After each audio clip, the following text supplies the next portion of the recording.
Protect your DNA. BioPQQ can promote formation of new mitochondria. Infowarsstore.com.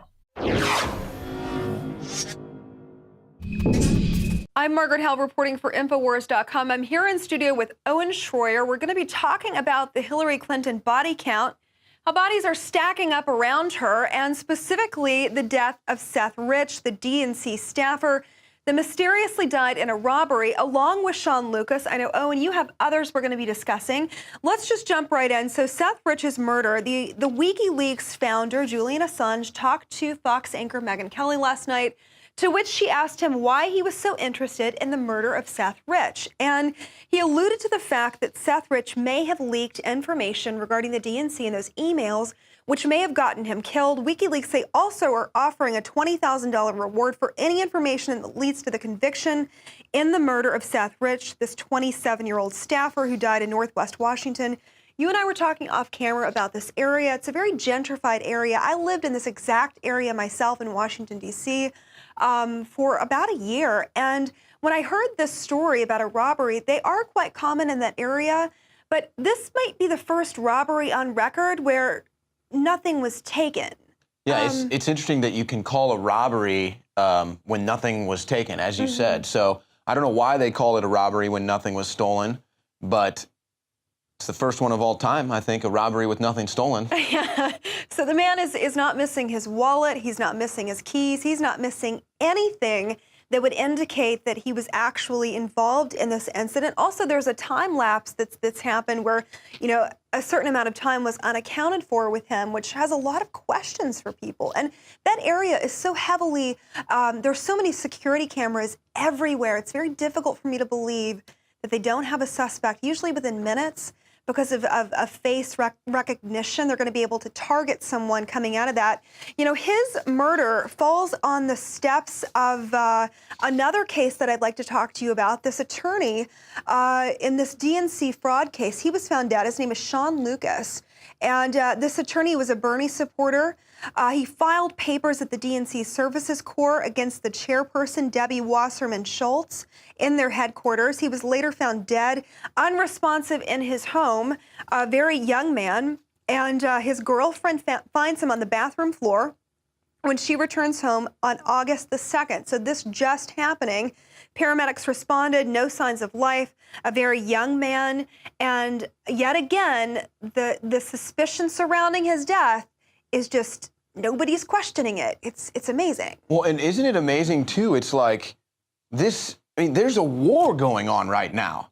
I mean, we've got lists here, and we're going to go over this, 40, 50 names on it, Clinton body count lists.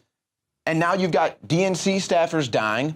We had John Ash die recently. I mean, this is a real war that's going on. They are, I mean, if you talk about Seth Rich, Assange comes out and basically says without saying, this was my source for the leak. Well, he wouldn't confirm or deny it because, you know, to disclose a source like that, first of all, it does him no favors. But he basically said it without saying it, that he couldn't confirm it, but the possibility that Rich was, in fact, the source of the leaks, that's what's at hand here. So it's basically like, if you're going to be leaking information, inside information from the Democratic Party to expose corruption, if you're going to try to bring awareness to how they stole the election from Bernie Sanders, if you're a Bernie Sanders supporter. Don't leave a bar alone at night, for sure. And as you said, they're killing their own. Or if you're John Ash, I mean, apparently don't go to the weight room because you might have a rogue barbell fall on your neck and choke you to death. How bizarre are these deaths? You know, it started for me, and we've covered this a lot here in Infowars, but going back to the first, you know, mentions of people dying when Clinton was in office, I know you've got the Vince Foster case up.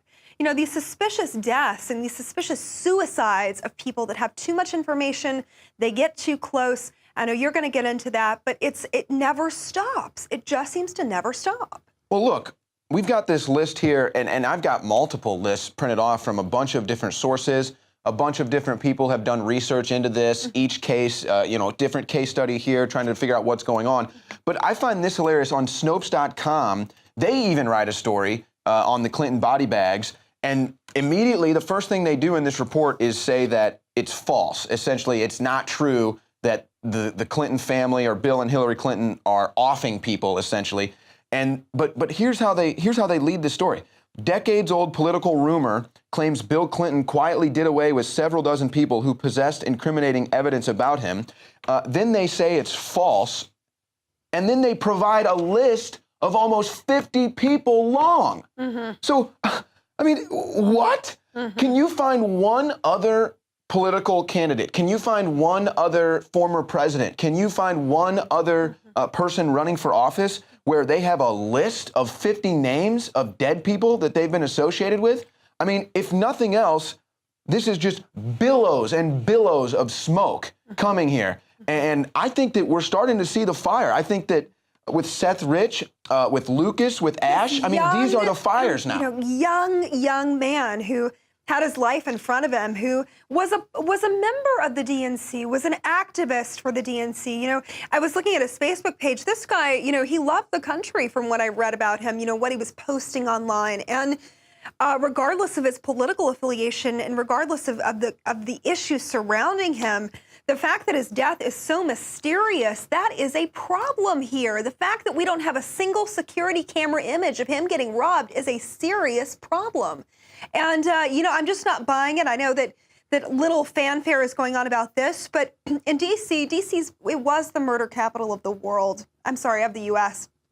And I think that it's been surpassed now. But, you know, these murders are very common, but in this specific area, incredibly rare. It just doesn't fly with me. Something, you know, something is bizarrely off with this. It looks like they'd be trying to cover it up just a little bit better than they are. Well, I mean, I don't know what else you can do. This is their cover story. It was a robbery. He got robbed. Yeah, it was a robbery, but nothing was stolen. So that's their cover story. They can't even cover this up anymore. That's what I'm saying. It's like these plumes of smoke are so thick and massive that they can't cover this up anymore. It's amazing. I mean, again, it's just ironic.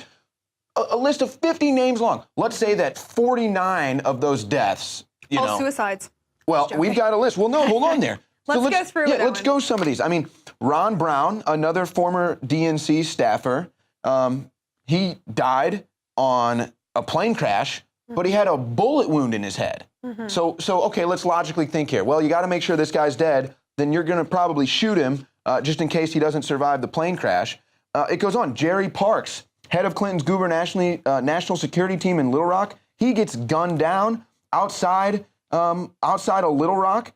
And he had files that he was keeping on the Clintons that got stolen and disappeared mysteriously after he died. You mentioned suicides. Again, what is the coincidence? Those are my favorite. What are the odds that you have all of these suicides, Margaret? James Wilson, suicide. Bill Shelton, suicide. Who else? Dan Lassiter, I'm sorry. I shouldn't say that like that. Not my favorite, but those are the most suspicious because, you know, you've got people that are at the head of their game, that are in the political elite system. They have everything to live for, and yet they're offing themselves en masse. Some of these in the middle of an investigation. Some of these suicides happen in the middle of an investigation. Gandhi Boss, Susan Coleman, Danny Casolaro. There's one of the guys who was in the middle of an investigation when he committed suicide. John Parnell Walker, Stanley Huggins, Victor Thorne. These are all people that have been associated with the Clintons that have committed suicide. Again, maybe, okay, if this is coincidence, what are the odds? I mean, seriously, what are the odds of this?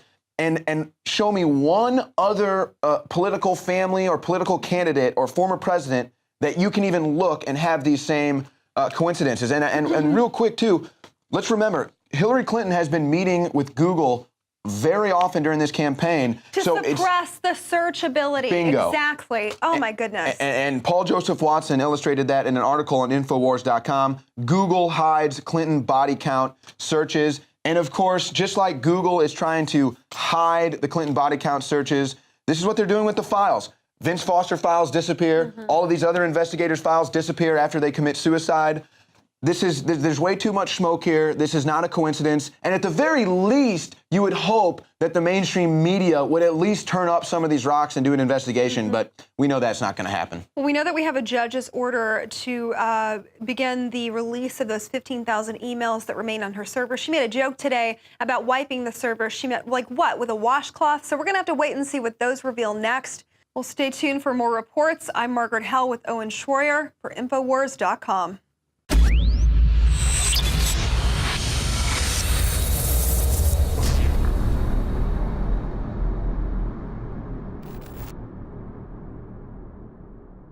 we have the new product at InfoWarsLife.com, BioTrue Selenium. We've had so many requests over the years for selenium, and just recently we were able to source a certified organic bioavailable selenium from mustard seed extract. When you take selenium in the body, it actually benefits the detoxification systems in your body. It helps balance the thyroid gland, it helps detoxify. Selenium is another one of those absolute must-haves. The highest concentration of selenium is in the thyroid gland, but it's actually used all over the body. As a matter of fact, there's 25 genes in the body that are directly dependent upon selenium. So it really is a all-around nutrient that everybody really needs. I'm taking it now every day. This is so key. BioTrue Selenium is the product, the best selenium that we could bring you. We believe it's the best out there at a very, very low price. Exclusively available at InfoWarsLife.com or by calling toll-free 888-253-3139.